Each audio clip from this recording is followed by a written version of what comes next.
Welcome back to Finding the Edge podcast. I'm Garrett Poyam, joined today with Tanner Pruitt, Bill Miller, and Yuji Suzuki. And we're going to do a part 2 of tackling arm injuries. And today I wanted to kind of get more into kind of how can we build up the system to strengthen it, to give it the capacity to be able to withstand the forces and the demand that is being asked of the athlete. And so I wanted to have Bill back on because I know Bill's done put out a lot of good material on it. I know he's done a bunch of research into it. And so wanted to include him in this conversation as well. And so the other thing, just like last time, we were riffing off of the Perception Action podcast. It's kind of funny. Right after we recorded the last episode, Rob had Ryan Croton on to talk about arm care, which is basically a dynamometer that measures isometric strength. And so I know, Bill, you also have had some good experience with using isometric testing as well. And so I just wanted to kind of explore using arm care because I myself have a unit and I've worked with it. And so I wanted to kind of explore how does isometric and eccentric exercise play into building resiliency in the shoulder to be able to handle the demands of the sport. Let's begin.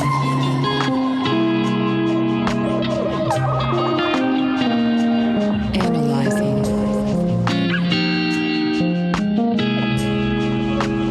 Finding the edge.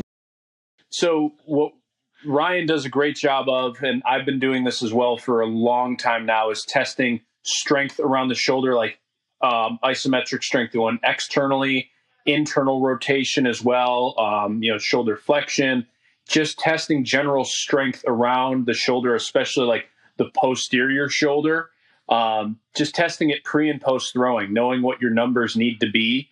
And if those numbers are taking a big dip post throwing, obviously that means that you're fatigued. We need to let yourself recover and we need to get that strength back up before you start throwing again. And I think that's a very general way of thinking about it, but it makes a lot of sense. And I'm sure we're going to talk more about it in depth, but like that specific joint strength is so crucial because over the course of the season, throwing more and more, maybe not throwing with the best recovery, maybe not having the best strength training routines throughout the course of the season, atrophy, you're going to have some more joint laxity issues. So at the end of the season, your joints are going to be different than they were at the start of the season.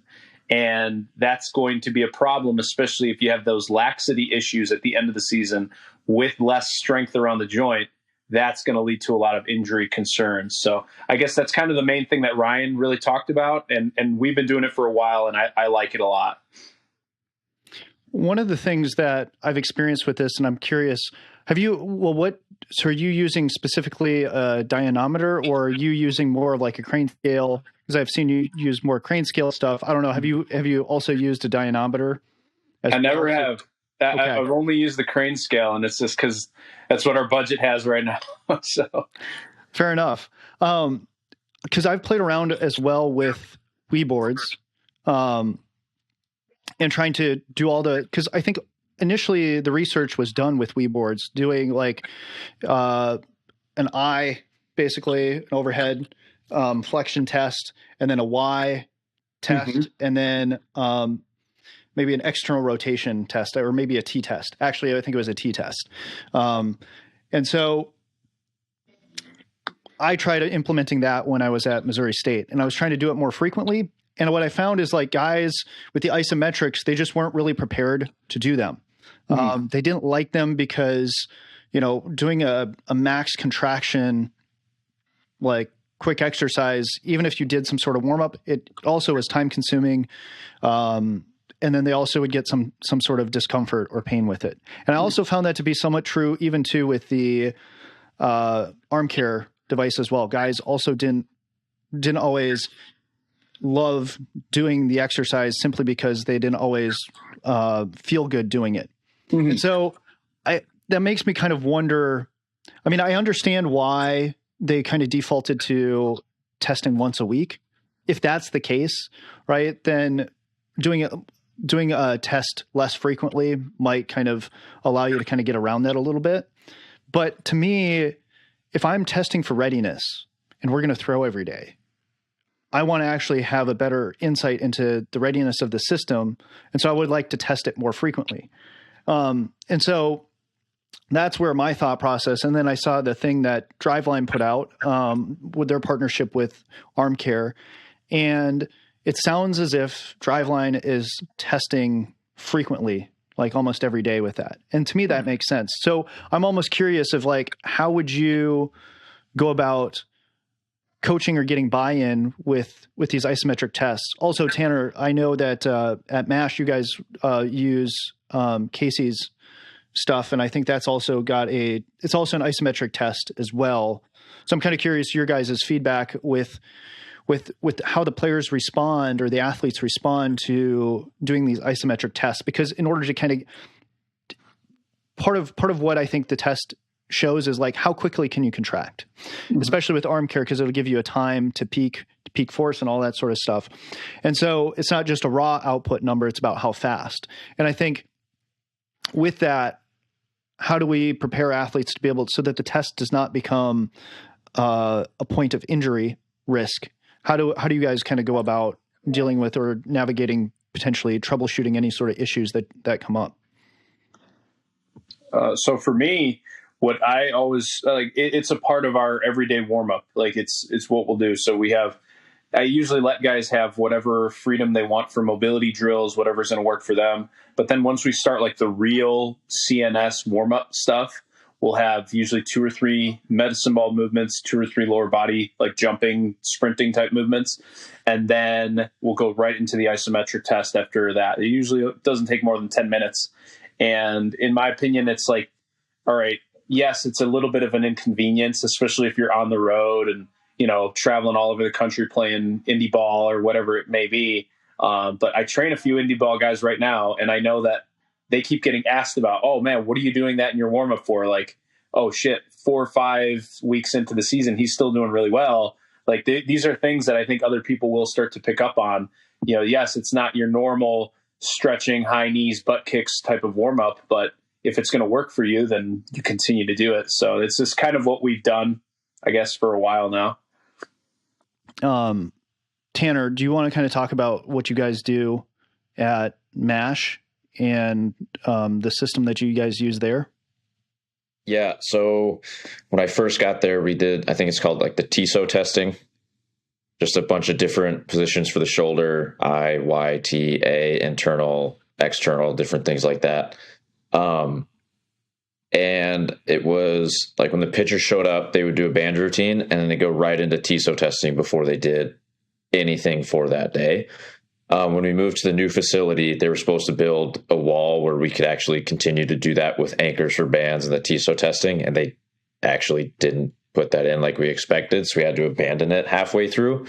But how we were using it beforehand, it was just like, well, if your strength scores were significantly lower than your baseline, it was like, okay, you're either not going to throw or you're going to go very light. And there were other times where the strength numbers went down, but like they felt really good. And it was like, okay, well, let's go through a full warm up. If you want to retest after, retest. And if it goes back up, sure, let's go. But if it stayed low, it was like, hey, let's just keep it a light recovery day and then go from there. But that was really kind of how we used it. We also, like, if a guy didn't feel good, but his TISO scores were really good, like we didn't let him push it that day. We kind of based it on how they felt as well. So it wasn't just relying on just the technology. But recently we actually did buy a couple Armcare units to use. We haven't been using them that much just because, like, again, athletes don't really like using something if they haven't been using it. And we got it right before the college program started, and none of those guys have used it. But they have other ways of just like, hey, my arm isn't feeling great. This is what I'm going to do to feel good. And we'll push everything back to tomorrow or whatever it might be. They kind of have their own process. Obviously, I can then influence how that process is handled based on, things that are going on. Like there was a kid that had a massive head injury right at the end of the season. He's like, man, I feel good. I'm like, yeah, but you're a month out from a huge concussion. Like I'm not letting you push anything because like it's just not the smart thing to do. Now, if I had him go on the arm care unit, he'd probably score really high, really well to where it said he could throw. But like, again, it's a lot of things like that. Now that's an extreme example. But it's a lot of just trying to figure out their process and adapting it to what might be best for them, especially if they haven't used isometric testing or really anything like that to grade out if they should throw or not. So I agree completely with what Tanner was just saying about how, like, with your warm up and your pre-throwing routine, whether it's testing stuff, whatever you're doing, it has to be your routine that fits for you, because every one of these kids is going to be in our facilities for a little while, and then they're going to have to go out to school or go out to play pro ball, whatever it may be. So if you are not, fully bought in on your process that you're doing on a daily basis, and you know how to do everything, that's how it's going to actually translate to really long-term success. So I agree 100% with that. Yeah. And it even it even goes into like some of the plyo throws that we do. It's like, I'm like, hey, here's a routine, or here's some constraints I think would be beneficial for you. But if you don't like them because what your college coach gave you is just working, then keep doing that. Just let me know, and let me know what you're trying to do or what you're trying to feel or work on, whatever it might be. So that way I can actually help with what we're trying to do. And a lot of them, they've tried what I've given them, and most of them have gone kind of a combination of like, okay, I like what my other coach gave me, but like this is helping me feel this with timing, whatever it might be. So just trying to find other ways like that to kind of influence, I guess, their routine to help them even get better, if that makes sense, to put it as simple as possible. Yeah. And the other part of that too is like the education of it. Okay, your kids are starting to understand that, like, when I test these things, external rotation, internal rotation, shoulder strength, it matters. And I want to make sure that I'm maintaining that over the course of the season. If that's diminishing, then I have problems. So now the kid understands that these are changes that happen over the course of the season, especially if you're not staying on top of your strength training and your metrics, the things that you can control. And I think a lot of times kids before, like when we were growing up, it was just like, well, if you do your band routine, that's going to be enough to keep your arm healthy. And it's like, no, you could still be losing strength. You could do bands every single day and you could be losing strength, losing stability around the shoulder, around the elbow. And that's a big reason why so many guys get hurt. Do you want to expand upon that? Because for me, I had a little post about that of, I don't know, some coach was talking about how like a player asked for like a new plyo routine, and the coach was just like, well, maybe the issue isn't your plyo routine. I'm like, well, maybe it is, because I think I don't fault position coaches because they don't have a strength and conditioning background or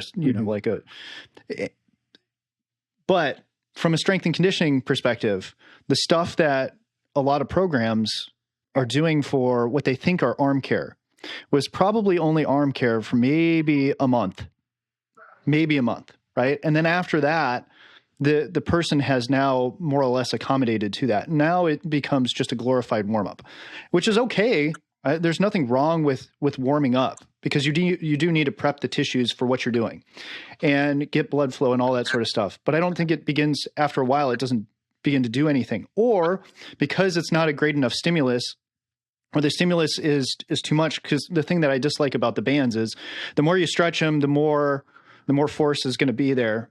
And so oftentimes for certain movements, you're in your weakest position all the way at the end, where the band is at its greatest tension. So if your system is starting, or your tissues are starting to fatigue and they're starting to become an issue there, you may exacerbate the issue, and you're not actually training the tissue now that needs to be trained to get a positive adaptation.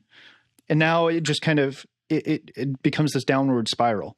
And so that for me is where I think just because there's a label on it called arm care doesn't necessarily mean it is arm care, because the principles are more important. And I think that's kind of the main thing, or the theme that we're trying to get to, are like, what are the principles that we can help other coaches or players with that will help them stay healthy.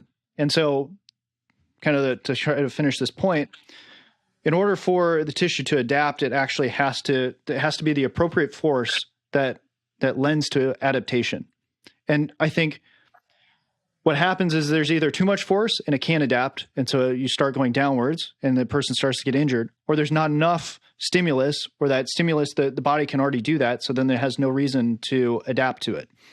And that happens when you keep the same routine, constant. And when I was talking with somebody at P3, when I was at Missouri State, they're talking about how the guys that they were having at their facility doing all the plyo care and all that sort of stuff, they were seeing increases in velo, year after year. And then after by the time they got to year 4 and 5, they're basically plateauing and getting no more benefit. They probably saw the greatest benefit between years 1 and 2, and then 3, it started to kind of start to decline a little bit as far as you weren't getting as big of jumps. And then in year 4 and 5, they were basically not getting anything.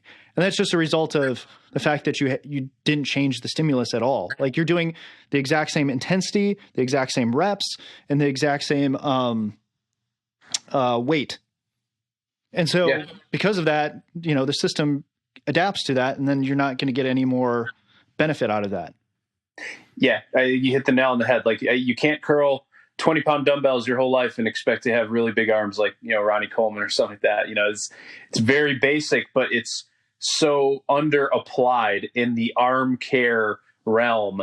And so this is why something that really works well with the isometric testing is because you can put yourself in that position, and you are the one that is monitoring how many pounds of force you are putting into that device, or newtons, or whatever you're using to measure. So you are basically, you're monitoring and policing yourself on a daily basis, making sure that whatever stimulus you are applying to those tissues is going to be sufficient. And so something that this is a really interesting way of using the isometric testing. Now, this works with our crane scale. So the guy's like holding onto the crane scale and we're pulling on it. And so we're pulling down through from an externally rotated through internal rotation. So we're resisting the whole way, trying to externally rotate and applying that manual resistance. And so what's crazy is on the crane scale readings, at the top, it'll be maybe 25, 30 pounds of force. At the bottom, through that full range of motion, it'll go to about 45 pounds of force. And so most of the time, if I was just to do bands or free weights or something, if I'm going to do an external rotation exercise, I would never touch 45 pounds of like a 45-pound dumbbell, But because we're using that manual resistance through that full arc of the movement, through that full range of motion, you can apply that much force to those tissues. So I do think if you ever have a chance to screw around with it, or maybe just use manual resistance yourself at maximal effort, you could really see how strong your shoulder can be if it's fully recovered, of course, from throwing. But it's pretty crazy stuff, and I like it a lot. Yuji, I wanted to see if you had any thoughts on this topic at this point. I like isometric stuff. It sounds like how you guys are using it is mostly for kind of keeping like another data point of like readiness score, almost combining that. And the more frequently you take it, the more data you are going to gather for that particular athlete. And it may give you an insight into how ready they are for the day, or how fatigued they are throughout the season. With the crane scale, so like the pull type of, isometric testing, are there ways you are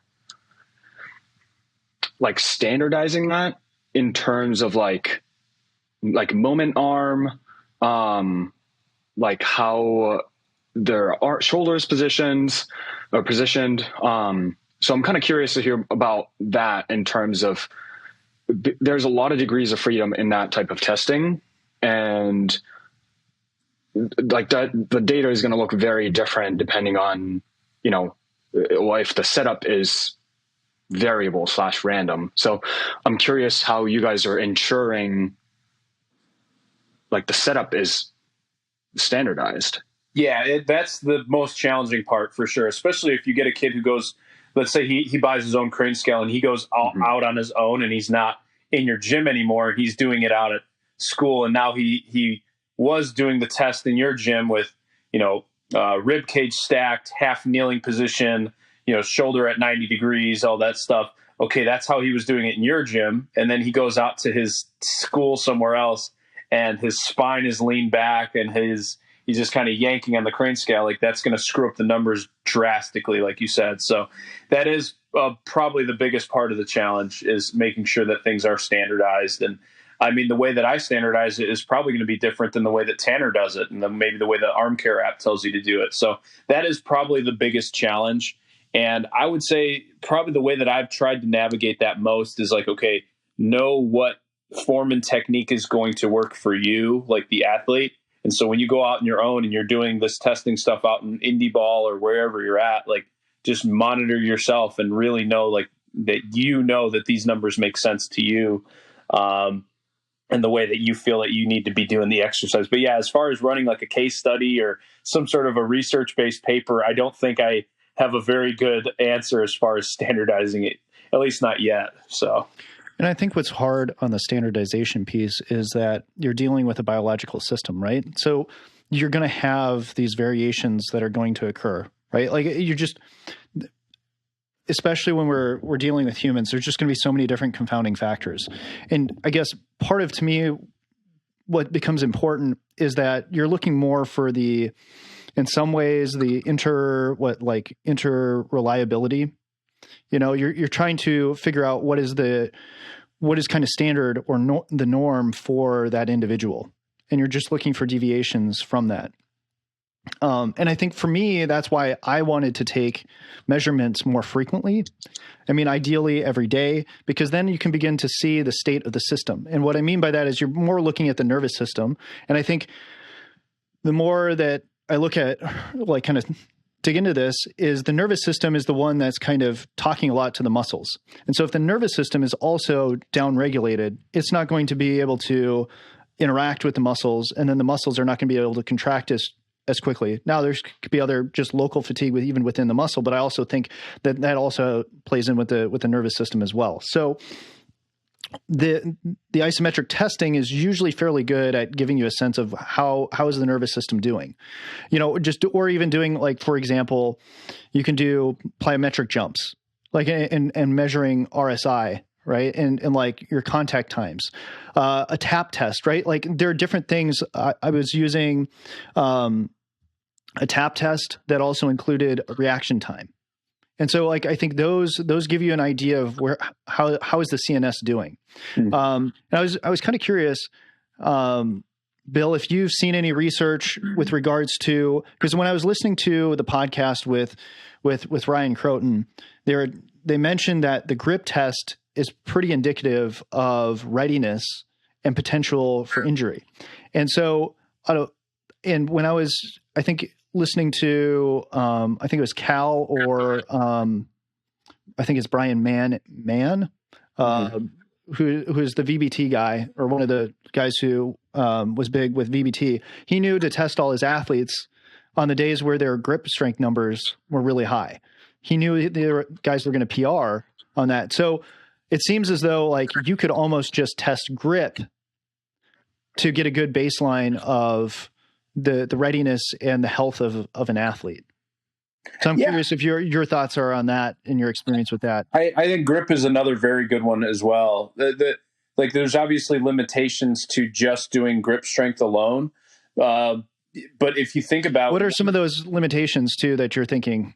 So, I mean, you're really only testing, like you said, you're testing the CNS output, and you're testing the muscle groups really around, like, the hand and elbow. And so we know that there will be, like, joint laxity, joint space changes over the course of a season at both the elbow and the shoulder. So if you're tracking both of those pretty simultaneously, you should have a good understanding of, this is what those tendons are able to do in this moment. This is what the strength around the joint is able to sort of withstand in that moment. And just kind of knowing that if that strength is being diminished, whether it is grip strength or shoulder rotational strength, you're probably going to see changes with that sort of coincide with those changes in joint laxity. And so if that is happening, then that is a big warning sign for any sort of injury issue that you're going to want to avoid, excessive throwing and, stuff like that. So that's the only reason why I would say grip strength could be limited, in that it's only going to give you some information. It's going to be like a box to check, whereas there's maybe 4 or 5 other boxes. But I do think grip strength, like you said, like for the CNS output and for the joint specific strength around the elbow, like that's checking 2 boxes right there, which is a lot more than most people would ever be doing in season or just in general with their throwing program. So with that, do you think, what do you think is the mechanism for injury when, let's say, your numbers are down? So when we're talking about the CNS and we're talking about like our grip strength is down or whatever metrics, what do you think is like, what is increasing the risk of injury if we were to get into kind of some of the mechanisms? Any of you guys can jump in on this. So my take would be that the tissues are not ready to handle the forces of throwing. So there's, at the beginning of a season, I could throw a baseball 90 miles per hour. All the muscle groups around that joint are doing their job. So that way the tendons are still going to stretch and they're still going to do their thing, but they're not under nearly as much magnitude of load, versus at the end of the season when I've lost the musculature strength around the joint and now things are starting to become looser, more lax. Now those tendons are under a much greater, they're doing a different job basically with that 90 mile per hour throw. And so that's something that I think we talked about it a little bit just before, but I know Ryan spoke about this as well in his podcast with Rob Gray. Is like anytime the system is doing a job that it's not used to, the system being the tendons, anything, that's when injury issues can start to really pop up. If we're doing something that we're used to doing, we're probably not going to get hurt. Versus if I'm throwing, if you took me today, who hasn't thrown a ball over 80 miles per hour in 5 years, tell me, hey, Bill, we're going to download 95 miles per hour into your arm right now, I will be in the hospital with a torn UCL. You know what I mean? That's just what would happen if the tissues involved are not ready to do the job. Any other thoughts, Yuji? I feel like, so these tests give us an insight into how much resources you have for that particular day. And we know that fluctuates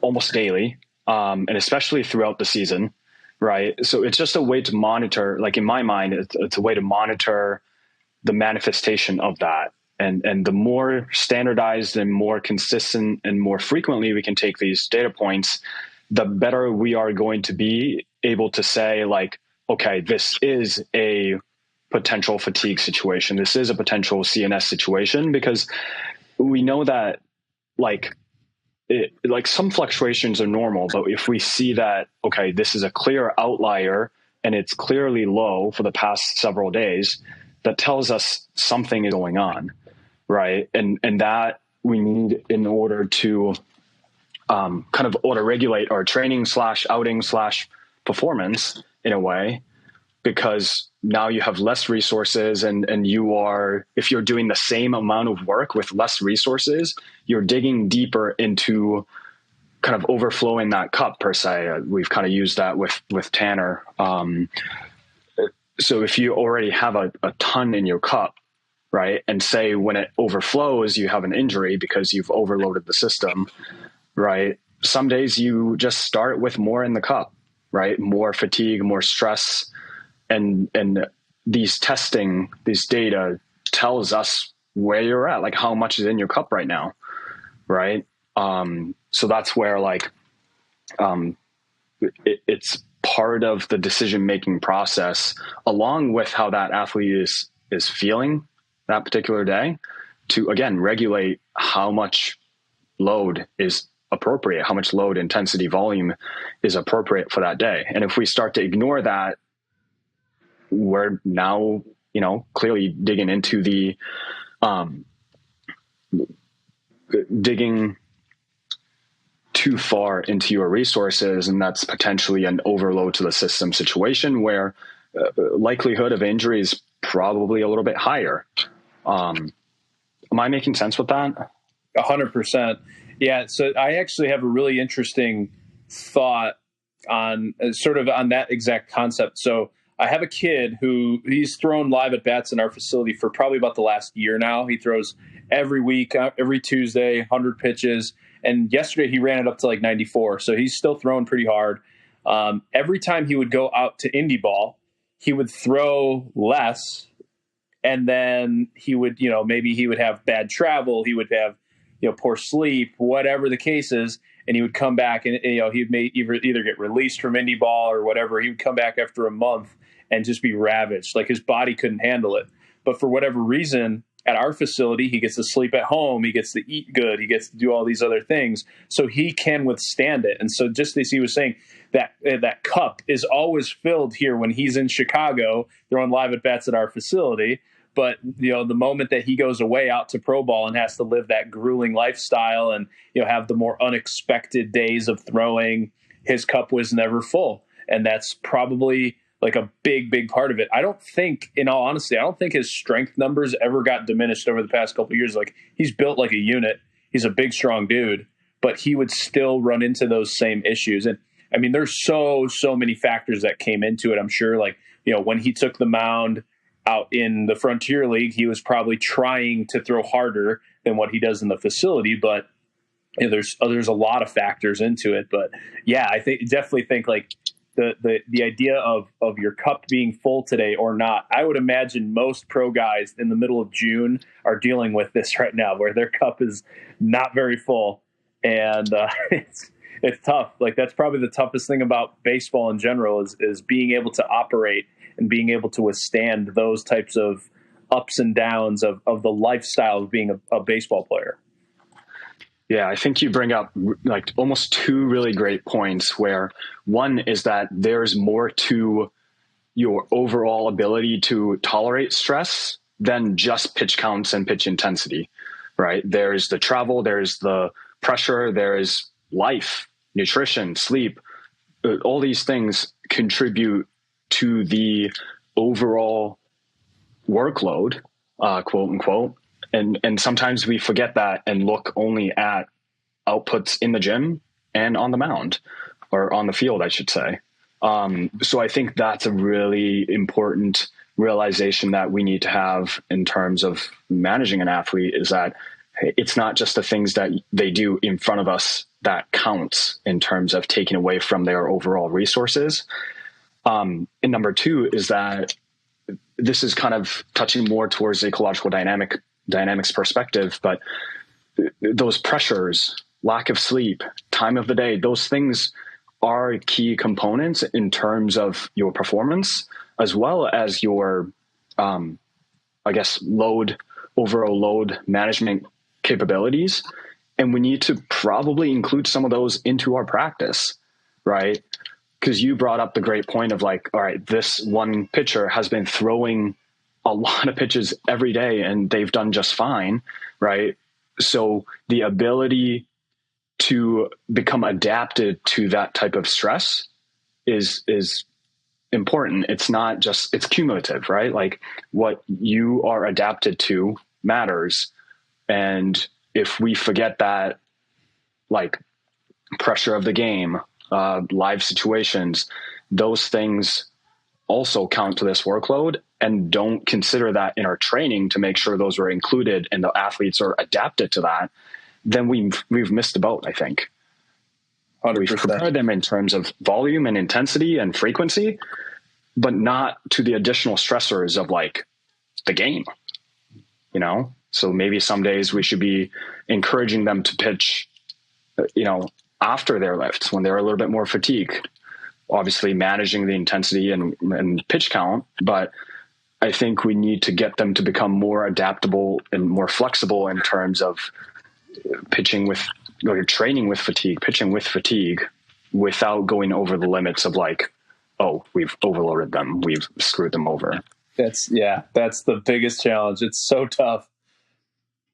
Well, that's where I want to kind of move to kind of the next question of like, okay, what can we do to manage when we get these different signals? or when we know, for example, we have all these different scenarios, how do we actually, what are the types of interventions that we do? So is it always, okay, this person is fatigued or whatever, and then we automatically just tell them to rest, not do anything, right? Because I think that's kind of the default. And I think there's some case for that, right? The Charlie Francis model of the high-low, right? There's something to that, allowing for recovery.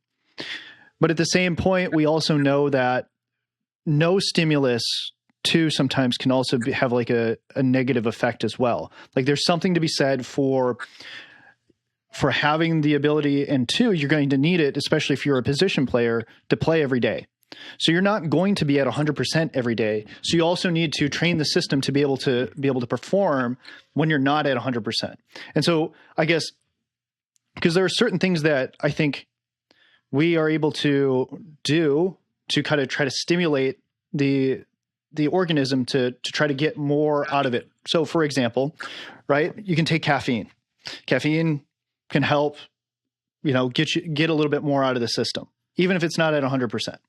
I think the same thing probably is true with certain types of isometrics, getting some PAP, but you're not going to get massive PRs. But I guess my question is, are there things that you can do to try to mitigate the effects of fatigue to try to maintain performance or to try to get the most performance out of yourself for that day? That's a tough one. I mean, I would definitely say, like you touched on the PAP stuff, I would definitely say like try to get more out of that explosive warm up and try to make sure that whatever, maybe explosive metrics that you are tracking outside of pitching, obviously, jumping, maybe it's a medicine ball throw for velocity, something like that. Make sure that you're getting very close to or hitting a PR in that before you go and start throwing that day. But man, it's such a tough thing, because I guess it might depend solely on where that athlete is. So, for example, like the indie ball guy that I was talking about, he probably would have really benefited from training in those difficult environments. Training, hey, your numbers are a little down today. Let's try to squeeze out what we can out of you to get 25 pitches, to get an inning or two, and try and almost force him into an uncomfortable situations. And he has to figure out how to pitch. Maybe it could even be something mechanical with his pitching.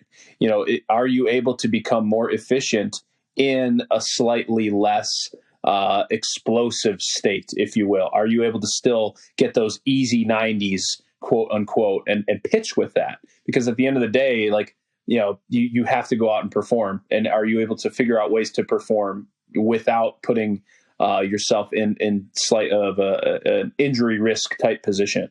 But I guess, on the opposite side of the coin, if you have a high school kid who is, they got hypertrophy lifts, they got this, they got that, they got football going on, that's when things are like, all right, there's probably no point in trying to overload the system. There's probably no point in trying to push the boundaries on a day when you do have plenty of time. You're not an indie baller with 1 year left to make it. You do have 3-4 years of development ahead of you. So I guess that is probably the answer, is like, if you're a high school kid listening to this right now and you're struggling on a day, you're better off going home and sleeping and eating, you know what I mean? Like making sure your body recovers. That would be my take, at least.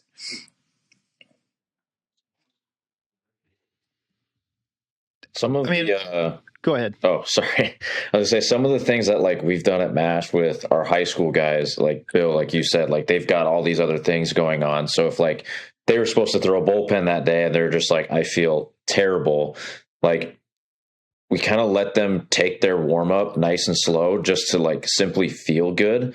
And then depending on how they feel after that warm up, it's like, hey, let's do some med ball testing. Like your arm might not feel great, but like, let's just get some kind of high intensity. Like you don't have to PR today, but like, let's put a gun on you. So there's some kind of, there's a task to it. There's something to accomplish. Like, okay, that's your first throw is X miles an hour. We'll try to beat it on these next 3, like different things like that. Or there were times where a whole group of like 10 guys would not feel good on a certain day. And it's like, well, what do you guys want to do? And they all chose like medicine ball, volleyball.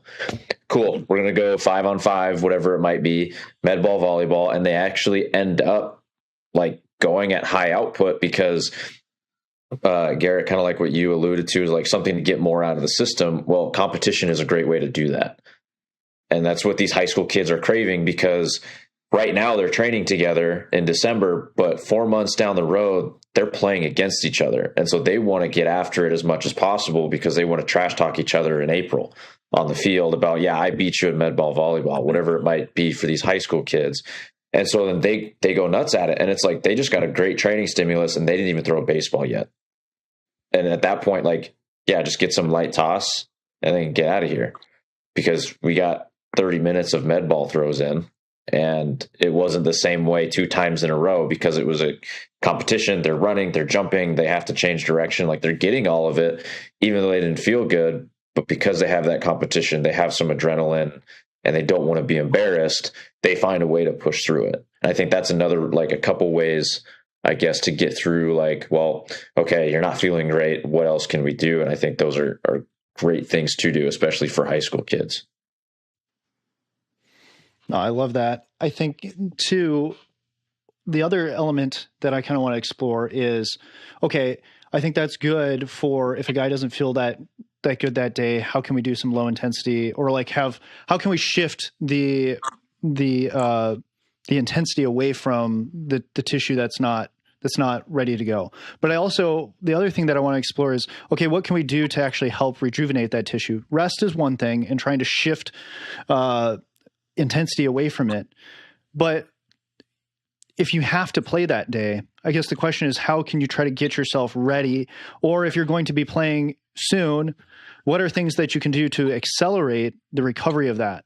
And so one of the things that I think that I've been playing with is like higher volume, low intensity work. So, or just like Dak calls them joint moves, or they could be, if you're talking about the Dr. Spina's functional range conditioning, CARS, doing controlled articular rotations, taking the joint through full range of motion, and just trying to do that more frequently, trying to increase the blood flow to the tissue, to the area, to help like shuttle some of that stuff out of there. Because I think you're right, there are going to be plenty of days where you're going to feel sore, where your system is going to be fatigued. But what can you do to help move that fatigue out? Or you could say like shuttle some of that stuff out and try to promote the healing, right? Because I think aside from when you're sleeping, I think, or you're really just trying to rest and allow things to relax,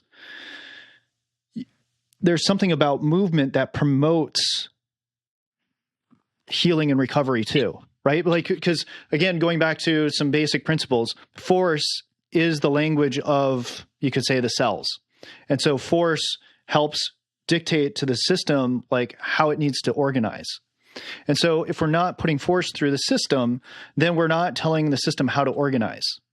And so I tend to think that there are things that we can do both on a warm-up standpoint to a recovery standpoint that can help facilitate getting us ready to be able to perform again. And so that's where I think like, something as simple as, on a recovery day or a low day, doing some sort of more aerobic work, whether it's a contralateral circuit, whether it's going for a run, whether it's, something that is low intensity, longer duration. Like I think those are things that that people are not doing, and people are also forgetting the aerobic system and the immense value of the aerobic system. Yes, we do, what we do in our sport is anaerobic and it happens in a very short window, but the aerobic system is the system that actually helps the anaerobic system recover. And so the more efficient your aerobic system is, the more efficient your recovery of your anaerobic system, that short burst, quick energy. And I think that's one of the things that I think we have neglected. In addition to that, on top of that is even just doing something like power endurance, your ability to repeat higher output, to be able to buffer some of that, that I want to say glycolytic, right? That glycolytic system is the one that sits in between, right? So like to buffer some of the lactic acid, to be able to use that as fuel. Because when you start to think of it, if I'm pitching, right, that's a lot of high effort intensity work that is done back to back over a period of time. And so if you like, cause I mean, I've thrown even just BP, and I'm not necessarily trying to throw super hard, in a hot, humid, facility, my goodness, is my system getting taxed really intensely. And especially too, right? If you begin to think about it, you play in a hotter climate that may have any level of humidity. If you're talking about like the Carolinas, I mean, your aerobic system, or not just aerobic, because I mean, right, that glycolytic system is going to fall in between, still, I guess, aerobic, but right. But if you don't have that good system, you're not going to be able to output, the same amount, because you're not going to be recovered. If you're going to have to pitch, even in something as short of like a 15 to 25 pitch inning, like that's, you're going to be quite taxed. And then how recovered are you going to be by the time that you come back out? Like, so that's where I think, this whole thing of like, oh, we don't run polls or whatever. Okay, fine. I don't think you necessarily need to run polls, but this whole demonizing, like, running polls or aerobic stuff, the reason to demonize, in my mind, running distance and running poles is that the tissues are not prepared to handle that. Mm-hmm. Like your legs are not prepared to handle that beating. And so you're trying to reduce the beating on the legs. So maybe you do something like ride a bike, elliptical, a rower, whatever, or even a contralateral circuit where like it's not repetitive pounding, that you get from running. I'm all for that. But I just think that like, that's where I think there is, if we're talking about just trying to prepare the system to be more resilient, I think that's one easy thing too that people miss, that you can also put on a low day, is like the low intensity aerobic work. Yeah, I agree. I agree completely. I do think like movement is always going to be better than non-movement, unless you're dealing with like a serious injury, where it needs rest to heal properly. But yeah, I think I agree completely. Our go-to has been like end range isometrics, where, there are going to be days like on a high day where we're actually like overcoming isometrics, pushing on the crane scale as hard as we can. But on the lower intensity days, we do like these longer, maybe 30 seconds to a minute, sometimes more, yielding isometrics, where you're just holding that position. I think kind of the same idea. It's training. Our mentality with it is like, okay, this might not feel super comfortable when you first start. Like, let's say you have like some sort of a knee tendonitis issue. We put you in a lunge iso. At the beginning of that, you feel like crap. And then at the end, you feel great. So there is sort of like a pain tolerance / blood flow / activating the area properly to be able to help that tendon withstand that load a little bit better. And so that's kind of why I like going with those isometrics. But I think the ideas that you came with are kind of the same idea, is like working those areas is oftentimes better than simply letting it rest and then picking back up at 100% the next day or whenever you feel you're fully recovered. Well, this is where too, I wanted to kind of explore or talk about, basically like what are the uses for isometrics and eccentrics and how they play into, because again, a lot of the injuries tend to be tendon injuries, and or like musculature. Cause I mean, we were kind of talking about, or I'd asked you, Bill, about what's the research on eccentric exercise and isometric exercise. And I don't think like oftentimes a lot of the stuff that is used for arm care it tends to be concentric focused. And so when we start looking at basic principles, like what you're talking about, doing longer duration isometrics, that's going to change what type of output or adaptation that's going to occur. Right. And so if based upon the state of the system, maybe it, on a day where you're not able to output high CNS, you're not going to be able to increase your maximal levels of output, but you may still be able to increase your ability to increase your endurance or your duration capabilities, your capacity. And so that to me is where there's still benefit on those submax days. Like, okay, what can we work on? So like, for example, if I wanted to work, here we're kind of talking about, I have up for people who aren't seeing this, some of the inputs for the functional range conditioning, like strength stuff. And, if we wanted to work on connective tissue based upon how you input load into the tissue, you can actually target more of the white stuff versus the red stuff. So red stuff being muscle, white stuff being more the tendon, and kind of like tendon collagen stuff that sits in there. And what's interesting is that when it comes to that, the tendon or whatever, where ligament starts at the insertion or origin point, and then as it begins to move into the muscle, like it just becomes less and less of that stuff, but it's still intermixed within there. So anyways, so like the longer, if I wanted to work more connective tissue, so I want to do something that's like cumulative 2 minutes or more, right? And then that begins to put enough stress on those tissues to cause an adaptation, right? And so I think this is something that Charlie Weingroff, hopefully I got his name right.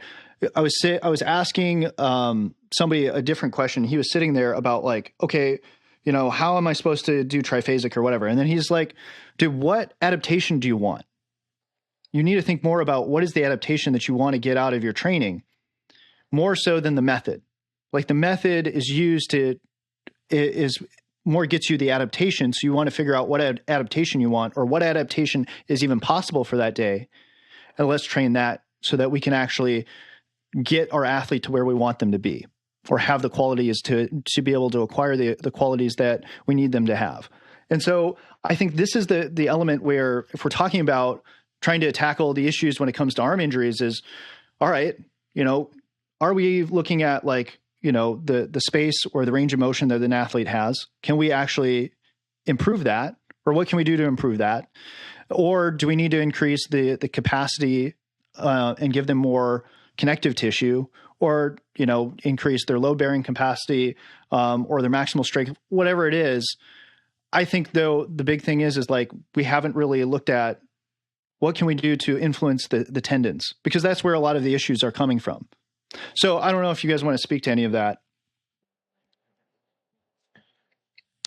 So I agree completely about the tendon based like adaptations, because when you have like a training load, let's say we're doing a concentric only type lift, a lot of the adaptations are going to go towards the muscle. And a lot of times when, we're training, all these different areas, it's muscle, muscle, muscle, and the tendon doesn't really change at all. So we always want to make sure that the tendon is adapting alongside the muscle so that we are ready to sort of utilize that stretch shortening cycle really quickly. Because I know, we had talked, off topic about, or off camera about how, when the tendon, remains its level of stiffness and the muscle pulls on it harder, we're going to have a tendon based injury. If the tendon becomes stiffer and the muscle doesn't, have enough strength to withstand it, the muscle is going to tear. That's where the injuries are going to lie. So I think, like you'd said, much more often than not around the shoulder, around the elbow, it's that the tendons are becoming looser and weaker, and we're getting those sublaxity issues. So I agree completely about that concept. So when it comes to tendon stiffness and laxity, what are we looking for there? Like, what is our goal? Do we want tendons that are, have laxity to them, or do we want them to be really stiff? Like, is there a sweet spot, right? Because it kind of sounded like there is a sweet spot. So how stiff and how loose? Because in some ways, from my understanding, right, early on in the season, guys aren't able to throw as hard because they haven't acquired enough laxity in the joint, and then to allow them to throw at the intensity or to have the high output that they normally have, or when they're at peak performance. So I guess my question is laxity necessarily always a bad thing? No. In some cases, it's absolutely necessary. So that's kind of the very fine line there is like, okay, we need more external rotation to create more velocity. We need that whip of the arm, but then we begin to lose that internal rotation. So we're losing out on internal rotation range of motion, which, and I think I had sent you that paper about how there's like more stiffness in the sort of the shoulder capsule as a result of repetitive throwing. So in those cases, we're dealing with an issue where having more range of motion internally would be a very good thing, or at least maintaining that baseline level. So it's probably the most challenging thing, especially if you don't have like some sort of way of biopsying your athletes. But yeah, I would say if you're testing external and internal range of motion fairly consistently, like maybe every week or so, that would be a really good way of sort of monitoring that. Like if your IR is down 15 degrees from one week to the next, you're looking at some really bad issues that we need to sort of loosen you up internally. So we do like an internal rotation isometric sort of not a test necessarily, but it's like an isometric contraction. We'll do that one probably 2-3 times a week. And I feel like that's been working pretty well. But yeah, it's a very, very fine line, because you don't want to that one area to become too stiff, but you also don't want the other area to become too loose either. I almost wonder if some of the stiff, like when we're talking about stiffness, we're specifically talking about tendon versus like if you lose range of motion and it happens over a short period of time, I tend to think that that's more musculature. It's not or neuromuscular. Yeah. Right. So the issue there is actually that the nervous system feels that it needs to protect that area, right? It doesn't want to allow movement there for whatever reason. And I think when I go back to what Spina talks about is when we're talking about mobility, or what the body won't let you into a range of motion it doesn't think it can control. And so to me, what you're doing with all these isometrics and these, or even an eccentric, or just movement in general, is you're learning how to regain control over that range of motion. Right. So when you're doing that isometric, you're trying to talk with that tissue there, and you're trying to work and open that up neurologically. To me, that's kind of what's going on there, which we'll kind of lead into another podcast that we'll do on Square One that'll be coming up here. And I think that's where, like, you know, how do we talk to the muscles, or what's going on, you know? And so, because to jump back though to the tendon stiffness stuff, because in some ways, right, if I want to throw harder in some ways, I actually might want stiffer tendons, right? Because then they're going to rebound, you know, they're going to be, because they're basically like springs. And so in some ways it's like, okay, I actually want to have some level of more stiffness. And so what type of training actually elicits more stiffness in the tendons? So I think like overcoming isometrics is probably number one for me, about like stiffening the tendon and strengthening it. And actually generally, like, hypertrophy training has been shown to be extremely beneficial for strengthening tendons as well. So I think a lot of times kids don't really approach hypertrophy properly. They'll just be like, oh, I'm just bro lifting, when it's like, no, we were trying to take you through a full range of motion, and we're trying to get you to create a little bit of fatigue over the course of that set. But I think a lot of times, like, like lifting weights properly, I know it's like probably overset and overblown, but like lifting through a full range of motion is probably one of the best things that you can do for your tendons. Not just like deadlift and stuff like that, but I mean like actual, like very large range of motion lifting is probably the best thing that you could do for your tendon. UG, I know you need to take off here soon, so I wanted to see if you had any closing thoughts on your end before you take off. I think this is an interesting conversation, because now we're kind of shifting towards like preparation and in-season lifting and stuff like that. I think I tend to think of it as like less in terms of specific like positions, range of motions, but like what stimulus are they not getting right now, or what stimulus will be appropriate right now, and just trying to figure that out. Where like if they're throwing a lot, they're getting into that end range at high velocity quite a bit. So something slower or something in the mid range, like some of those things are things they haven't been getting, right? Rather than doubling up on like, all right, we're going to have them get into the end range and do a bunch of like plyometric type of stuff. That probably wouldn't be what I do, because you're just getting the similar stimulus. Whereas I could just shift gear to, if I'm going to challenge that area, I'm going to do it in a different way that they haven't been getting lately, right? They just threw 100 pitches yesterday. Last thing I'm going to do is just like a whippy, you know, end range impulse type of stuff. Whereas like Bill said, like things like upper body isometric, like pushing isometric, that will be great, where we're getting high intensity but not a lot of range of motion. Or if it's like a volume type of training where they're getting closer to that like failure, like a hypertrophy training where getting much closer to like 1 RIR or higher RPE or whatever, then that would be a very different stimulus than pitching, where, you know, you're not getting like a muscular fatigue, a pump in that area. So I think I tend to think of it that way in terms of like, what's the stimulus they don't get in pitching that they can get right now?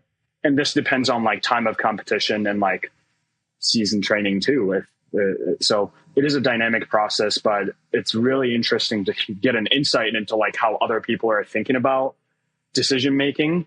And Bill, this is my first time meeting you, but I've gotten a lot out from today's conversation. So I appreciate you having these discussions with me, and Garrett, thanks for providing the platform, I guess. Yeah, no problem. Sure. And it's always nice to see you, Tanner. Sorry to kind of duck out right now, but I'd love to do this again.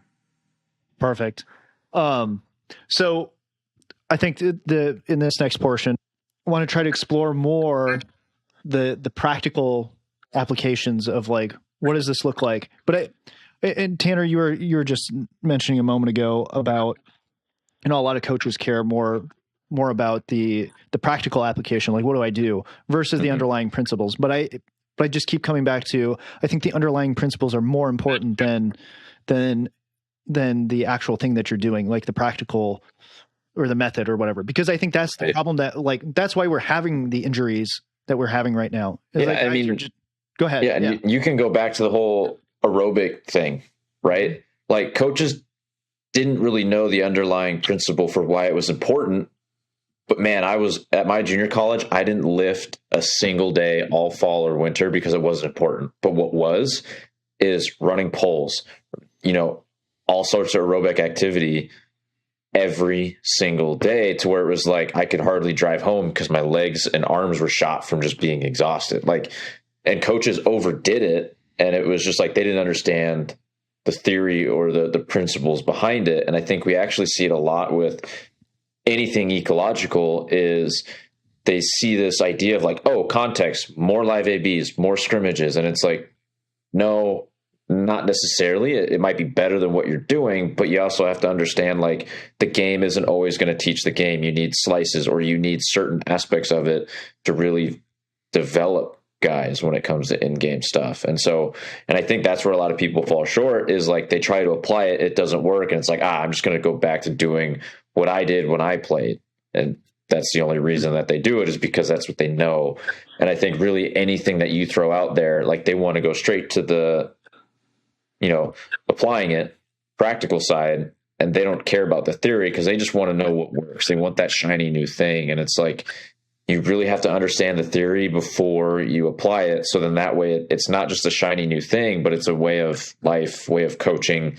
Like you see the whole picture instead of just like, well, this is how you apply it, this is how we're going to do it. You know, and to that point, it's like figuring out where these things live and breathe. Like, you know, how to properly apply them is kind of the main thing. Like, yes, you can take a shotgun approach, and then you're going to hit some things, and then other things you're just going to completely miss on. And I think that's where knowing, okay, for example, like I think Bill Yuji brought up the impulses, right? Impulses I think are great. They have a ton of value, but you can't, or even just like what you're talking about with the aerobic stuff, you can't do it all the time. You have to know when to apply it and at what time to apply it. And I think that's why I think the principles are way more important, because then you can pick your own methods. You know, to go back to the quote that I really like by Emerson, you know, like as to methods, there are millions, but the principles are few. The one who can pick principles, you know, or the one who goes after methods is, you know, sure to go, you know, fall into ruin or whatever. And then, you know, the one who has principles can pick his methods. And I think, you know, to get the outcome that they desire. And so I think for me, that's why I'm so big on trying to talk about like, what are these principles first and then give the practical application of like how this actually works out. You know, going back to again, like, okay, what's the role of isometrics? You know, trying to, you know, hone in on like, okay, if I want to interact with the white stuff, the ligaments, the tendons, then I want to do more isometrics. If I want to try to, or like, what are some of the other reasons to do isometrics is because I can talk to the tissue more specifically. You know, like I can try to target a specific muscle group or a specific area. And can I actually like talk to that area as far as like control?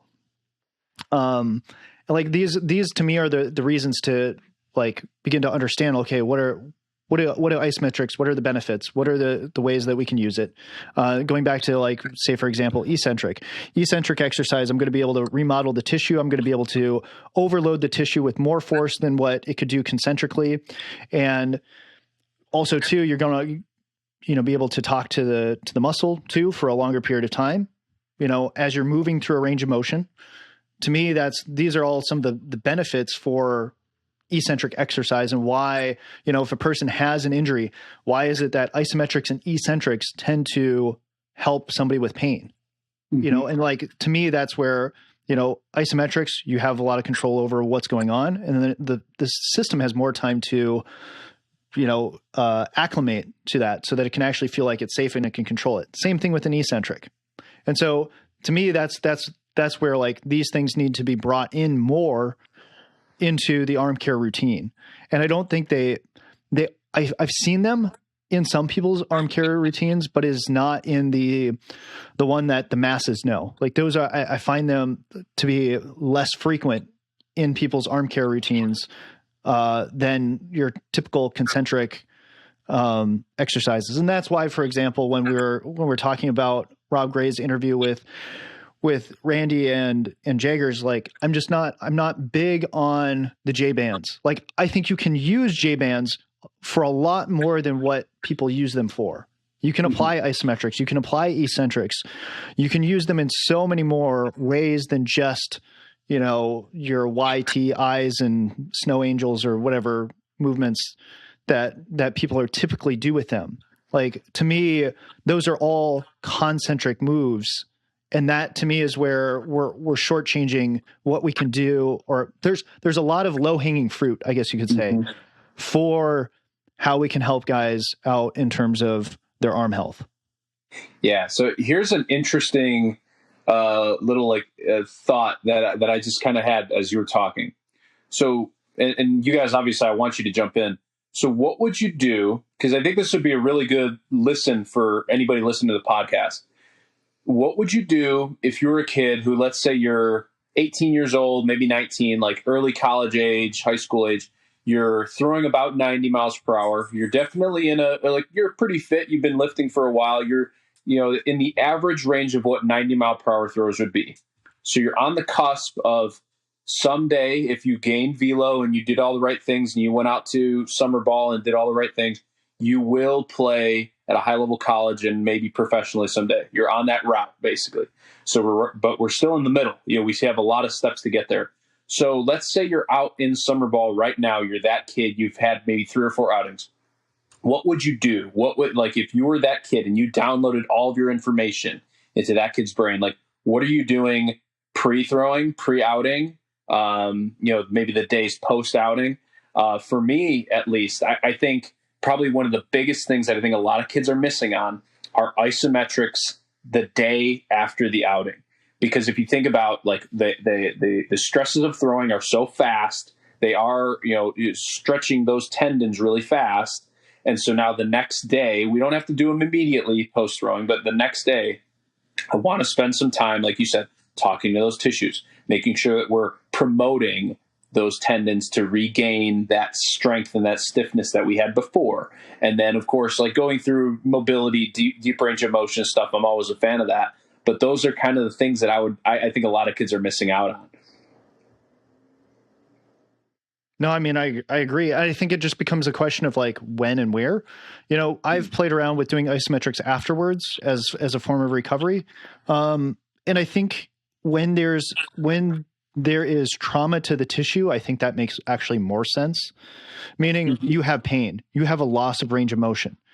There have been plenty of times though when I get done throwing and my arm feels relatively fine, meaning like you might feel tired. There's no pain, there's no like tightness, whatever. It's just tired. And in those cases, doing nothing, I don't think is probably the best approach. I mean, Stephen Osterser in his recovery book kind of talked about like what are we doing? Why are we doing all this exercise after we've just exercised? Like this makes no sense. You know, you're just adding more fatigue on top of fatigue. That doesn't make any sense. But what's kind of weird is that, you know, you say it doesn't make any sense, but at the same point, like it seems like it does do something. And his point is actually you're trying to produce a training effect. That's what's going on. You're not recovering anything. You are simply producing a training effect. And sometimes though, or you're producing some effect. And I don't know, I get the sense that the system does try to adapt to that. Like, I mean, the system is always trying to adapt to what you're doing. So, you know, it seems as though it does cause some sort of adaptation, but the question becomes, is it the proper adaptation? I don't know.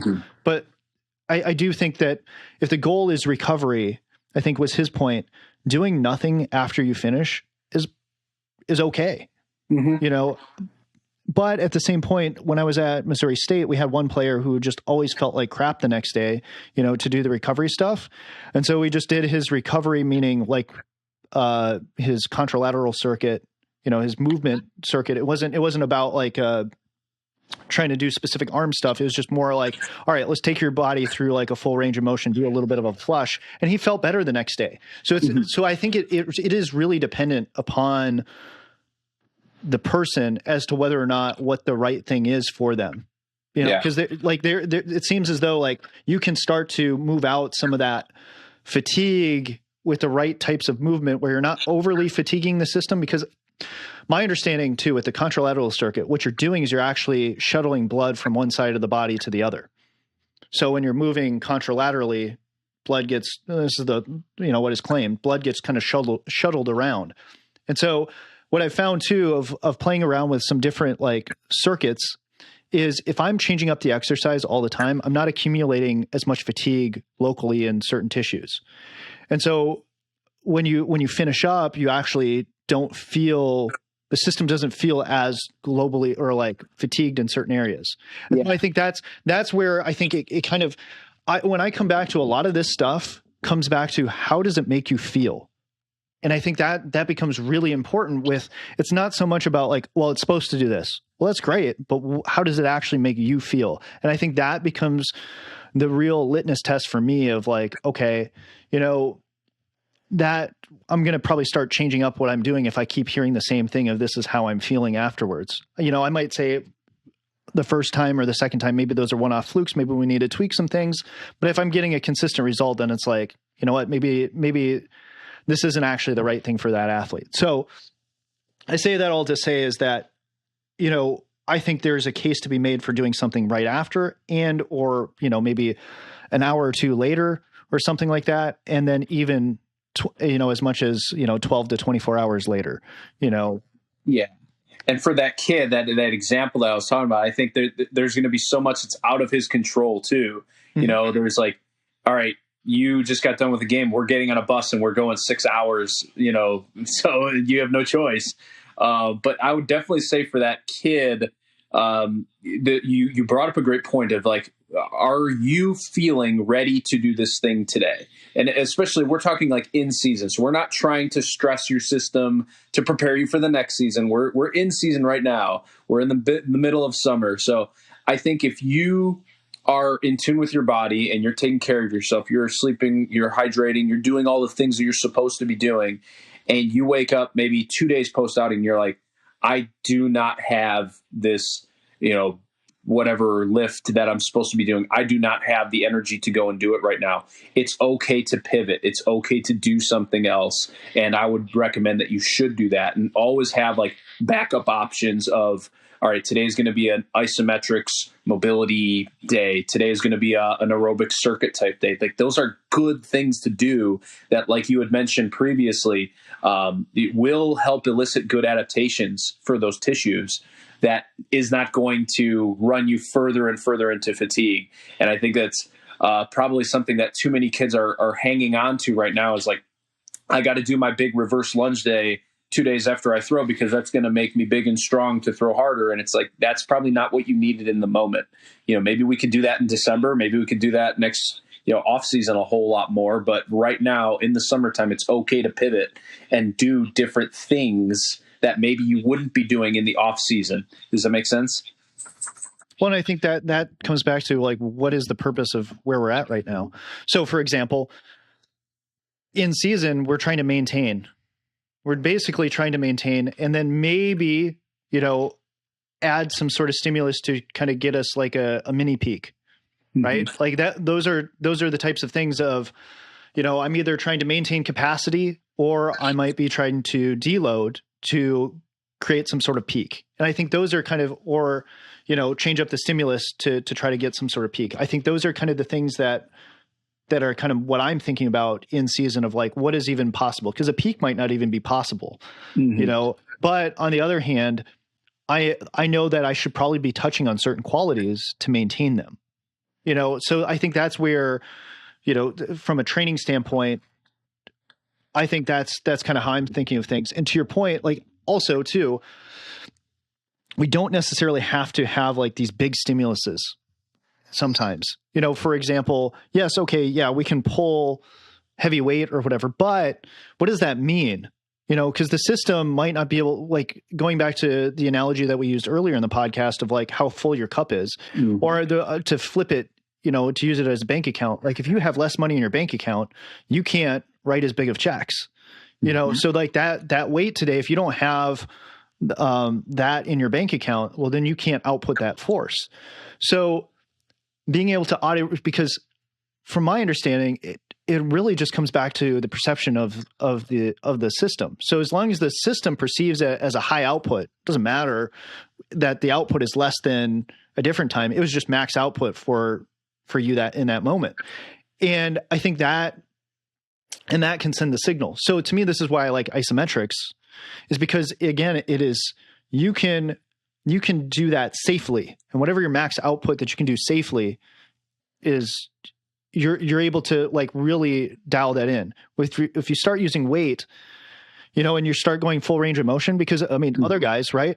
You can put a ton of weight on the bar and do something through like a smaller range of motion, a lot safer, but the stimulus on the system is still high. Just by the mere fact of like, you have all this weight and it's sending a signal to the body like, hey, we need to recruit a lot more, or we have to have a higher neural output. And I think these are the things that I think we have to begin to change how we're thinking about things of like, it doesn't always look a certain way of like full range of motion, super heavy deadlift, heavy squat, whatever it is. Like sometimes just doing like shorter range of motion, if like high stimulus, and then go to something that, you move quick, like those, to me, you just have to come back to like, what is it, going back to, again, what is the adaptation that I want? And what is the least risk and minimal effective dose that I need, at least when it comes to in season. 100%. Yeah. So I think for that kid, like going back to him, like I just keep thinking, if you're able to continuously pivot day to day and have like multiple options for yourself, I think you're going to be in a really, really good spot come, like you're going to be able to continue to withstand all the ebbs and flows of a season. And that's probably the toughest thing is like, I always think about the case of DeGrom, because people always wanted to run first to his mechanics of why he got hurt. And I remember he was going through some issues with his firstborn son, who is, thank God he's fine now. But I'm going through it myself, like where, we're going to be having a baby in a few months. If there's something wrong with that baby, I'm not going to sleep. I don't know what I'm going to be doing as far as eating. If you put me on the mound and had me try to throw 100 pitches, I'm probably going to be hurt. You know what I mean? Like there are going to be so many stressors that are going to come up just being a human being, being a baseball player. And so those are the ebbs and flows that you have to be able to adapt to as far as your training goes. Because if you stay hard fast to this plan, the outside world is not adjusting with you. You get what I mean? And so you're going to have to be able to adjust with it. And it's so important. And nobody in the comment sections on social media will ever admit to how important those things are for injury in general. If I wanted to, like, so here's a bad, but an interesting thought to have too. If I wanted somebody to get hurt and I had control over their life, what would I do to them? I would put them under a ton of stress. I would make sure they slept like crap. And I would tell them, hey, you got to go out and throw against the best team in the league. And you need to throw your hardest fastball 75 times tonight. You know what I mean? Like, those are the things that you would do to get somebody hurt. So let's try to know that those are the things that are probably going to cause somebody to get hurt. And let's see if we can work backwards from there and do almost the opposite. Make sure that recovery is as good as it can be. Make sure that you can pivot your training and those sorts of things. And I think, so now that kind of comes to the question of, okay, what does that look like? For example, okay, you have a lot of stuff that's going on outside of baseball, but at the same point, like, you can't pull it back too much because you still need some level of input, right? Unless you're going to put an athlete on bereavement, whatever, which is totally fine. I guess the question becomes because at the same point, there are sometimes, athletes who perform despite their situation, like I think of, like, you could use some of, like, the Latin American players, right? Like, how much stress do they have going on outside, and yet they're able to go out and perform, and, yes, obviously some of them are going to get hurt too because of all the stress. But what are your thoughts on, like, how do we manage it in a way that, I guess that is the question, is how do we manage it? Because we're not going to be able to take those things away. So how do we make the system more robust and able to, more adaptable to be able to handle that type of stress? What are kind of your thoughts around that, like, your approach, or even Tanner? I'm curious. Tanner, you could take this one because this is a tough one, man. Yeah, I mean, back to you brought up the Latin American pitchers. I want to touch on that first. But like, if they're coming from, let's say, the DR or certain areas of Puerto Rico, wherever they might be, like, not a lot of them are coming from the nice side of the island. So they're already stressed their whole lives. So going to go play baseball against the best team in America, whatever you want to call it, like, that's nothing to them. Mm-hmm. That's fun. That's an escape from, if they're from the DR and they're from the other side of the island, like, this is a cakewalk for them. So I think they become attuned and they've adapted to the stress of life to where it's like nothing affects them.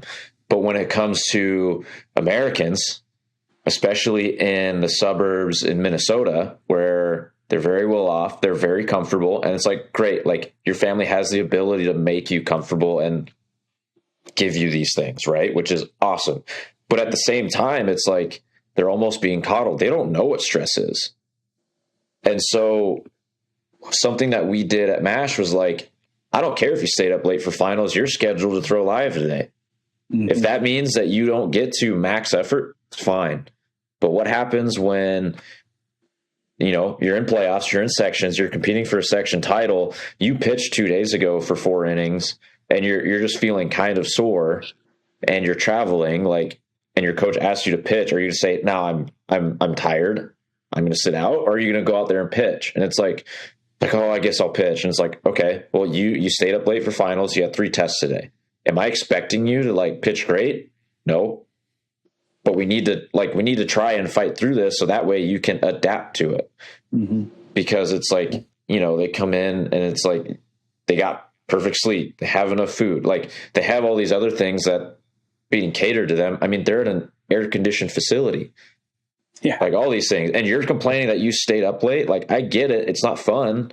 And if that's the only adversity that you've experienced, like, that's a lot, especially for kids that age. And it's like, well, it's not going to get any easier when you get to college. So let's figure out how to get through this first. I'm not going to baby you. Now, if they come in and like, yeah, my arm hurts, and like, yeah, we're not going to push through it. But if you're fatigued or like, yeah, other things in life are bugging you, well, it's like, okay, like, I'm I'm sorry, I'm here if you need anything, but like things are going to happen in season that you don't have control over. Let's try and fight through this. Not expecting a ton of results, but like, let's just get on the mound and actually try to compete. If you're down 5 miles an hour, oh well, like that's what we expected, but find a way. You also need to, look, like you're saying, learn how to compete with that. Like you need to learn how to get outs when you don't have your best stuff. I think part of my thought process when it comes to training is that my goal is to give you enough capacity so that when, say for example, I'm trying to put money in your bank account or through training, we take some money out, we invest it, and it returns on investment, and now you have more money. And so we keep doing that over and over again. So we get to a point where, all right, now when we get into season or something happens, in your life or whatever, you can take money out, but for what we have to do today, you got plenty of money in the bank account to cover it. You might not be able to go and do as much stuff because you don't have as much money or resources to do things with, but you have enough to cover everything that we ask you to do today. And I think that's kind of, to me, how I'm thinking about training, and what we're doing is like, I'm trying to build up your capacity to be able to handle what's going on. So going back to Spina's thing on, okay, you're going to get injured when the demand exceeds the capacity of your tissues or whatever resources you have today. Okay. So if I can give you more resources than what is demanded of you, you're not going to get injured. Okay. But this isn't talking about like your peak performance, which I think is different. As long as I can give you more capacity than what is demanded of you any given day, when it comes to practice, you might feel sore, you might feel whatever, but the tissues still have enough left in the tank to be able to handle what you have to do that day. And to me, that's going back to the testing of like, okay, understanding, maybe using that more to guide like, okay, how I'm going to approach practice today. Like, okay, I'm a little bit more fatigued today, so I can't necessarily, I'm going to have to be maybe a little bit more strategic with, how many balls I let eat at 100%, or maybe my focus is to try to cruise at 80% today.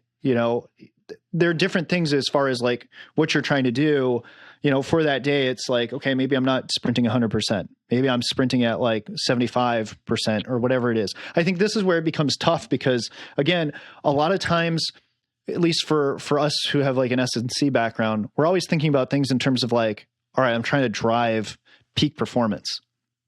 And so we operate in these ideals of like high, low, but it's also like, okay, I still need you to actually, because if I'm working at 75%, or I can't remember what the high low percentages are, but if you're working at 80, you're kind of stuck in that middle zone, which you supposedly in theory don't want to be. But at the same point, to me, it's like, no, you kind of need to figure out how to be there, because that's actually part of the sport itself is, you're operating basically in a marathon, more or less, based upon the frequency of play and all these sorts of things. So you actually have to operate in this middle ground. So, and hopefully you're still able to, what you're outputting is enough, is low enough that you're actually able to recover from. Because in our first episode, we talked about like maximal recoverable volume.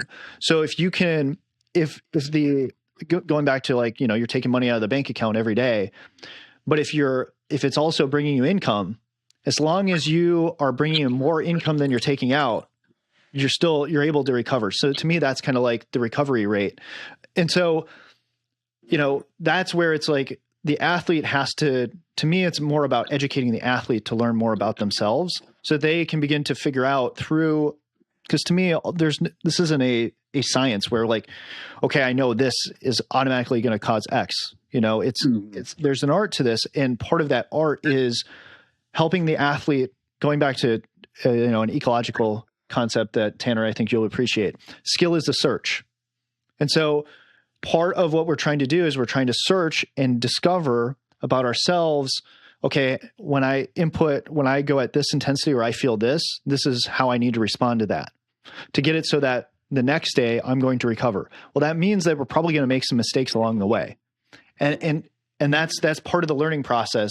And so to me, I think there's a time and a place where I'm trying to make my training environments a little bit more ideal and more to the ideals of our training principles. And then there are other times where I'm going to allow the situation to kind of deviate from those ideals. And we're going to use that deviation as part of our training for the robustness of the system and for learning about yourself, so that when we get to the in-season part, you already have ideas and strategies that you've worked through in the off-season where you could make mistakes, so that you can like reliably go to things where you need to be able to make sure that you stay healthy and can stay on the field so that you can perform.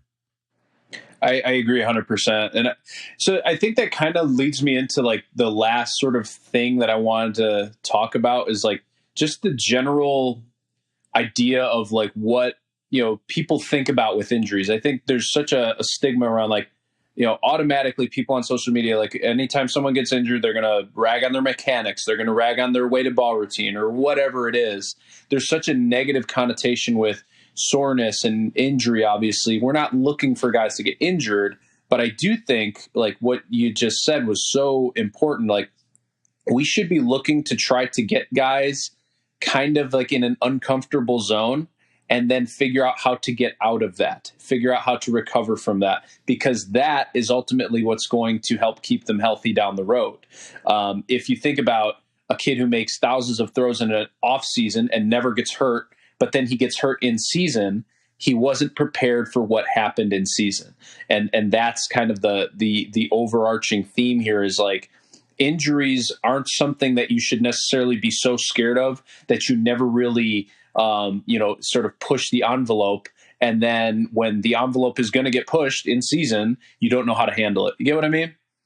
To go back to your example of, I totally understand what you're talking about. Now I'm just thinking about like the previous example that you gave of that indie ball guy who performed really well. So then it's like, okay, in the facility, and then he'd go out and whatever, to his team and then kind of struggle or get really beat up. So my thought is once you get him to a place where he's healthy, right, and he's in the facility and we still got, a window, it's like, well, now maybe we need to start mimicking your experience in season, of travel, less sleep. So it's like, all right, you're actually going to put yourself through that.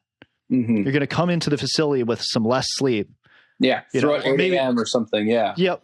And you're going to go through a workout, and then you're going to try to figure out, all right, what do I have to do to mitigate and to navigate these types of things? And like, to me, this is where it's like, I think what's hard is like, it's all about time. It's so time dependent. We need, enough time to be able to explore, to find out the solutions that work. And sometimes, right, through, that's our role as a coach, is to, we're always diving in and learning different things so that we can basically be part of the problem solving process with the athlete, and to give them different strategies to kind of make their search area a little bit smaller, mm-hmm. Hey, search over here, search over there type of a thing. But to me, that's where, you probably should spend some time, once the athlete's further along and they've now experienced this, of like, okay, maybe we actually need to bake this into your training experience of less sleep. Maybe you should go on a road trip, or whatever, sit in the car, drive around or whatever, and then come in and train, mm-hmm. and then learn like, okay, what do I got to do when I feel all these types of things?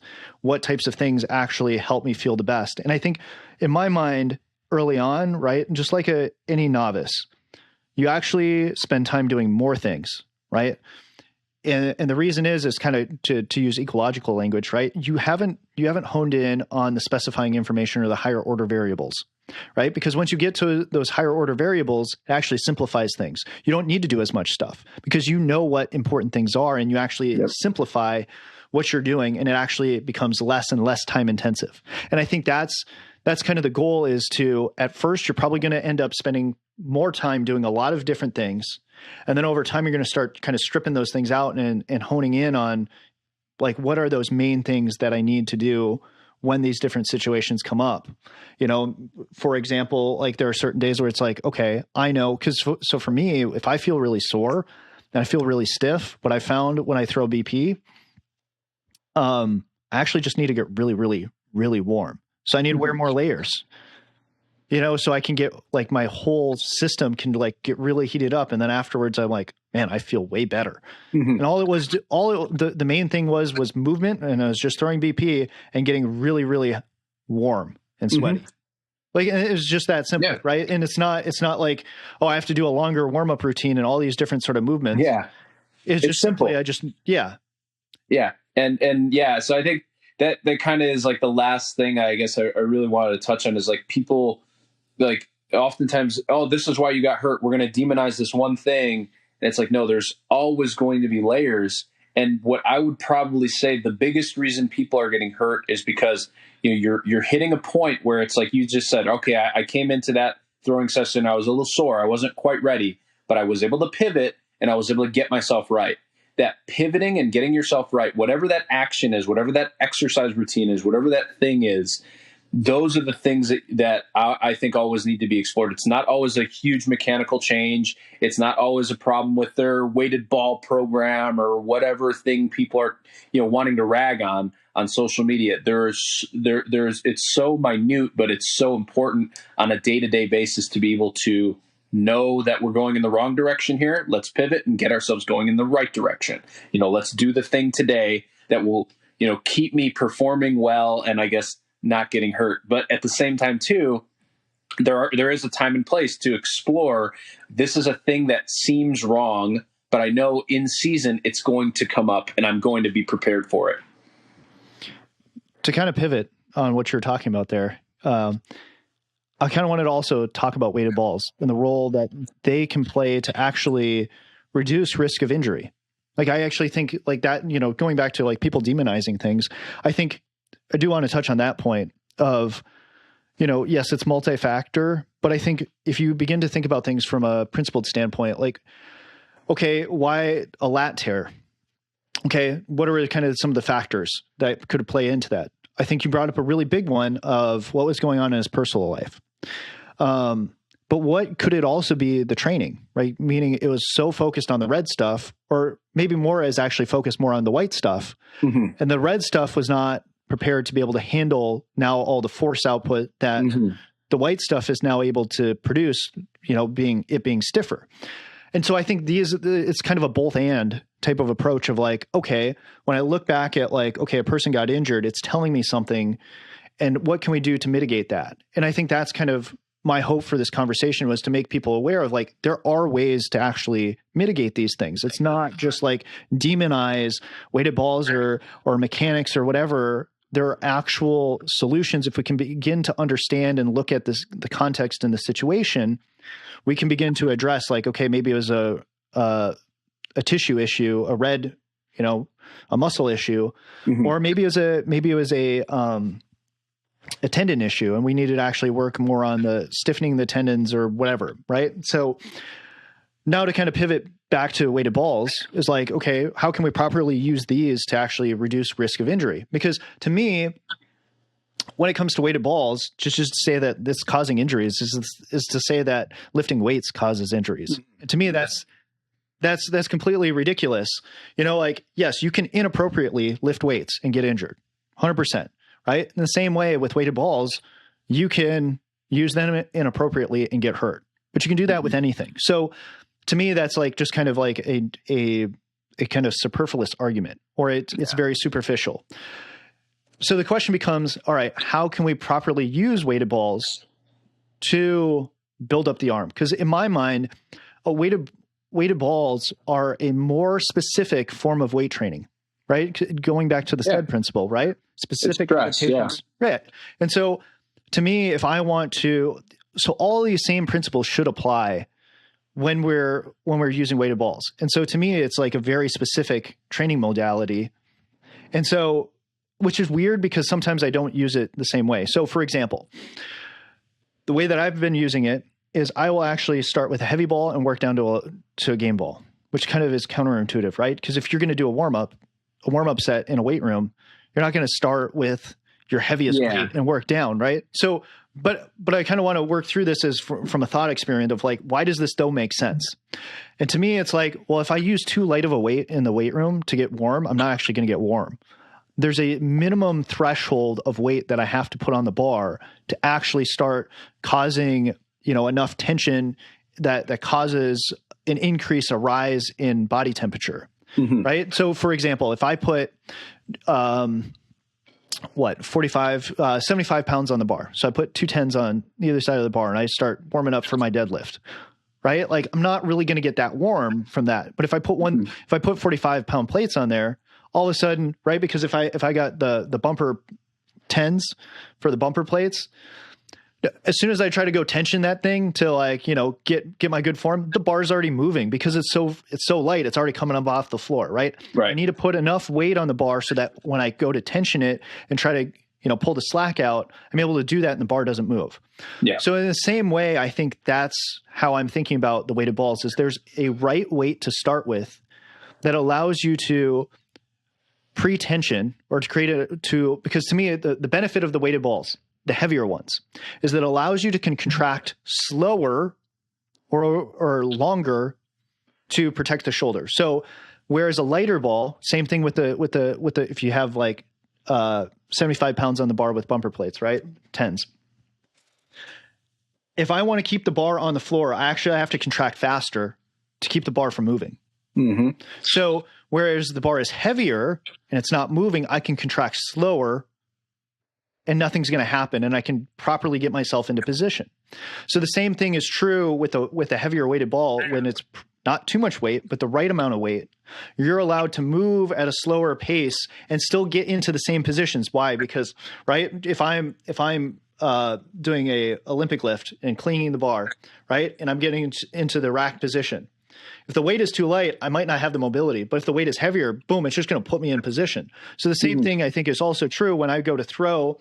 If I want to also train the muscle in more laid back, it takes you back there. Yeah. It takes me back there and I'm able to move slower, get into that position, really feel that position. And then when I go to throw and accelerate, because this is how I use the weighted balls and how I instruct guys to throw them, especially early on when we're warming up or just doing a capacity phase, is I want you to be free and easy and spin the ball and hit the guy in the head. Yep.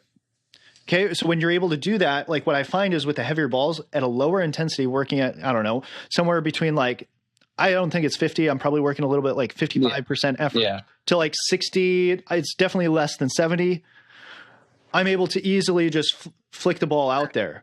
Mm-hmm. And I found that when my arm hurt and I had kind of bursal and the tendinopathy in my shoulder, that heavier weight, especially in the winter when it was hard to get warmed up, I was able to move slower and everything felt fine. And I was able to apply more force. Because it was heavier, I was allowed to apply more force at a slower rate and not have it hurt my shoulder. So to me, this is where it's everybody's so scared. It's a weighted ball. Oh my gosh. It weighs 11 ounces or 15 ounces or whatever it is, you're going to get hurt. It's well, not if you move slower. And whereas what I found when I was playing and I had shoulder injuries, throwing a regular baseball when I was injured and I had tendinitis in my shoulder was it hurt worse to throw at a lower effort. Mm-hmm. I actually had to throw out probably 75, 80% effort. And I was basically flirting with pain on either side of it. It hurt if I didn't throw hard enough and it hurt if I threw too hard. Yeah. Yeah. And so this is where I found the weighted ball allows me to actually work at that low intensity. Yeah. It's that sweet spot. Yeah. And so, this is why, right? Finding that, okay, you throw a football for some guys that feels good. Or the other thing that Stephen Osterster found, right? Guys who have some forearm pain throwing a softball, right? So all these things, they're changing the implement and it changes how you're interacting with it, but you're still going through a throwing motion and you're still able to throw. And so to me, this is where it's yes, we can move away from it. We can move away from the activity, the thing that's aggravating the shoulder by playing what Tanner gave the example he gave before of playing med ball volleyball, right? Mm-hmm. And we can do that, but also we can also throw if we change up the implement, we change up the weight, and we change up the intensity, we can actually find a way to actually train those muscles in a restorative way. And so to me, that's where I really think weighted balls are a huge piece to helping actually train the shoulder to keep it healthy, build capacity and strength within the shoulder. But you have to understand how to do it correctly. And I think that's where most people don't understand. They just see people going out and ripping those things as hard as they can. That's all they see.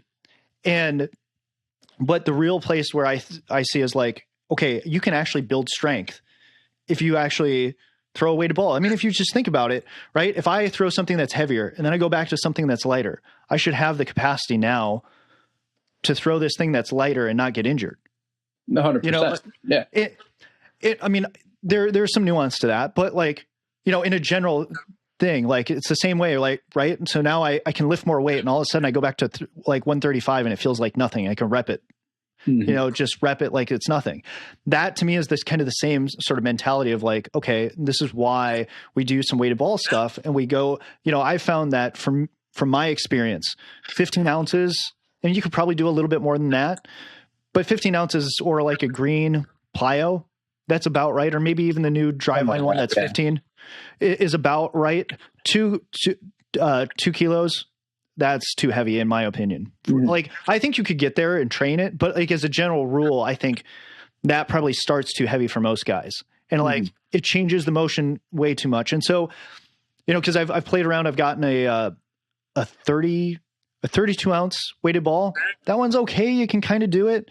But then I also have a 42 ounce one and that one's just like, it feels like an absolute cannonball and that don't work at all. So like, you know, I think you can do some stuff with it if you really train at it. You could probably find some use to a 42 ounce weighted ball, but I would say that's really the sweet spot in my experience has been like a 15 ounce going all the way up. But like 11 ounces, you know, driveline standard, 11 ounces, great. You know, so anyways. No, yeah, I know it got off topic a little bit. I have to get off of here pretty quickly here, but yeah, I think that was kind of the last topic I wanted to talk about is how we communicate about injuries to athletes, to coaches, to parents. It's so easy to, oh, look at me, I'm right and you're wrong. This is why you got hurt. It's so easy to demonize things. It's a lot more difficult to do what you just did, go on a 15-minute tangent about how to properly use a weighted ball for you specifically. You know, so I think we want these quick answers. We want the social media quick comment responses, the snarky responses. Those are really cool, but in all reality, they don't help anybody. So I think you have to dive deep the way that you just did. I think you have to dive deep the way that we did on this podcast, talking about the principles of why people get hurt. Why is it that these tendons are able to respond to this type of exercise? When is it the right time to do those types of exercises? I think that's something that is probably going to be highly individual as well. Like the individual themselves needs to explore these things and needs to explore, man, like when I was doing these things, I wasn't hurt. Now I'm in season and these things are happening to me and I'm always getting hurt. So you have to know what's coming as well and know how to train yourself for what's coming. But I think the last thing that I really wanted to leave with, and I only have like a minute or two here, but I would say that from my experience, and I'm sure Tanner, you could speak to this as well, working with athletes on a daily basis, is that the kids that sleep well and really take care of their diet, I mean, like they're in on eating really well, and then they avoid alcohol, they avoid a lot of partying. Like those are the kids that typically wind up being healthier. And the kids that are party animal, crush a ton of Red Bull, let's go bro, let's do this and blah, blah, blah. Like the bro mentality winds up phasing itself out. And that's just kind of the general trend that I've noticed. I'm sure Tanner, you could speak to that as well. Yeah. I mean, there's always going to be the outliers on both sides of those camps, but yeah, generally speaking, like, yeah, if they're taking care of their sleep, they're taking care of their nutrition, like more often than not, they're going to be healthy. Whether or not they perform, that's different, but they're going to be available to at least be there. And when you're not taking care of those things, yeah, it's very difficult to stay healthy from that. Yeah. But all right. Well, that was a, good long conversation, and appreciate you guys coming on, and for sure. Yeah, so hope you all took something good from this, and till next time.